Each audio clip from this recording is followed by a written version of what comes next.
22 through and 24. It says, "Wives, submit to your husbands as to the Lord."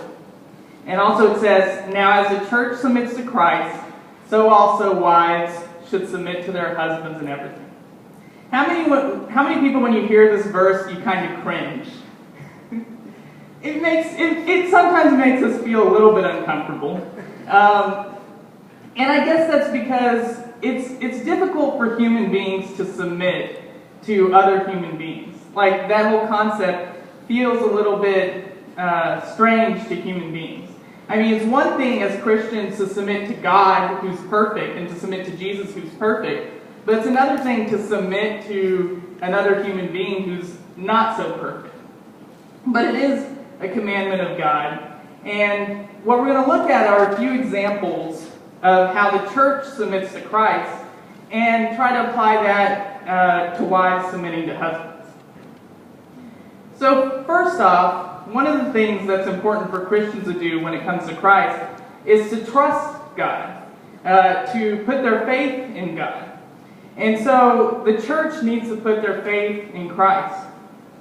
And sometimes husbands feel the same way. Like, they feel like they want their wives to trust them. They want their wives to trust their judgment. Because they want to feel as though you trust that they're capable of making good decisions, that they're capable of making the right choices, that they care about you, and they want to do what's best for you, and they have your best interest in mind. Another thing is, the church is supposed to obey God out of love.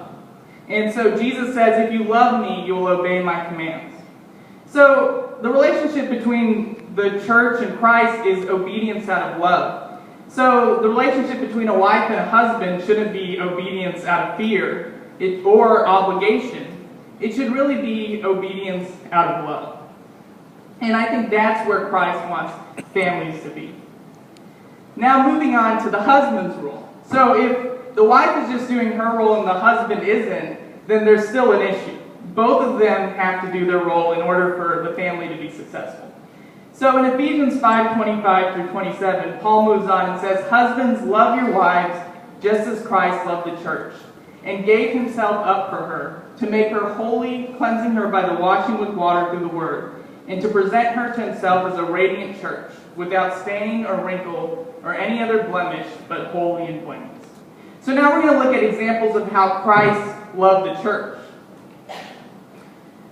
Can y'all think of an instance in the Bible where Christ got angry? The temple. Right, when he threw the money changers out of the temple. And that's one of the main places in which he gets angry. You don't really see him getting angry in a lot of other instances. And what it says in John regarding that is that Christ has zeal for the temple. And the same thing can apply for husbands and their family. Husbands should have a zeal for the things of God. They should have a zeal for doing the will of God. But sometimes what happens is husbands have zeal for other things, like watching the ball game, or maybe they have zeal for food, or something like that. But what's important for husbands to do is to demonstrate that their true zeal and eagerness is for the things of God. So an example of this might be, maybe there's a really big game that comes on TV, but there's also a church service. By staying home and watching the game, you're giving a message to your wife and you're giving a message to your children that the things of God aren't as important. So husbands should learn from Christ and show zeal when it comes to the things of God, and show less zeal when it comes to other things. Next, Christ prayed for the church in the book of John. So it's important for fathers and husbands to pray for their children, to pray for their wives, and to do and pray that the good things happen for them. It's important for fathers to realize that they're limited in what they can do. And when they're limited, they should go to God, and God is able to provide for your family. Finally, Christ died for us. And so maybe some fathers or husbands might claim that they'd be willing to die for their family. But in order to demonstrate that, show sacrificial love in your daily life. So like if you come home and you're really tired, but your wife needs help with something, sacrifice your tiredness in order to help them. And you can demonstrate at least a little bit this love that Christ has. Now moving on, Ephesians 6:1 talks about the children.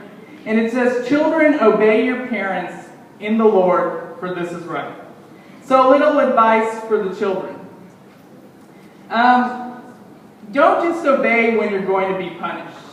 When you're little kids, a lot of times you do right, you decide what to do based off of whether you're going to be punished or not. But the more you mature, you have to learn the reasoning behind the commandments that are given to you. And you have to obey out of love rather than fear, like Christ taught. So ask yourself whether you're obeying your parents out of love or out of fear. Because if it's just out of fear, if you can get away with it, then you're going to act in opposition to whatever they have commanded you. And finally, go beyond what you're expected to do. A lot of times parents make a lot of sacrifices and they do all the work at home, and children don't necessarily do a lot. But try to become more active the older you get in your homes. And don't just do what your parents command you to do, but do even further than that. And finally, Ephesians 6:4, Paul doesn't leave the parents out of it. He says, "Fathers, do not exasperate your children. Instead, bring them up in the training and instruction of the Lord." So he puts some responsibility on the fathers as well, and on the parents, to make sure that you're not exasperating your children. So what that means is, your focus should be their training and upbringing in the Lord.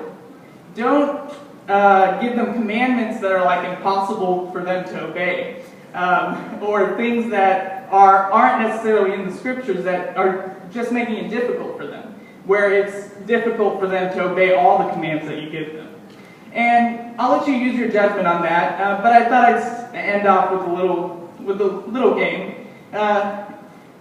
Tell me whether this is exasperation or instruction of the Lord. So let's say you tell your children to read the Bible. Is that exasperation or instruction of the Lord? Instruction of the Lord. Right. I have a question. What does exasperation mean? Exasperation is where you're you're pushing them too hard, basically. You're kind of provoking them, yeah. What if you were to instruct your child to pray? Which would that be? Instruction of the Lord. Okay, one last example. What if you were to tell your child, "Get me the TV remote because I'm too lazy to get up"? Okay, so be careful. And what everything comes down to is love. When children obey their parents, they should do it out of love, not fear. Wives should submit to their husbands out of love, not fear. And the husbands should return the love to their wives and children by providing for them, protecting them, and doing what's in their best interest, what's in the best interest of the family, not necessarily what's in the best interest of the husband or the father. So keep these in mind and let love be the key driver in your family relationships. Thanks.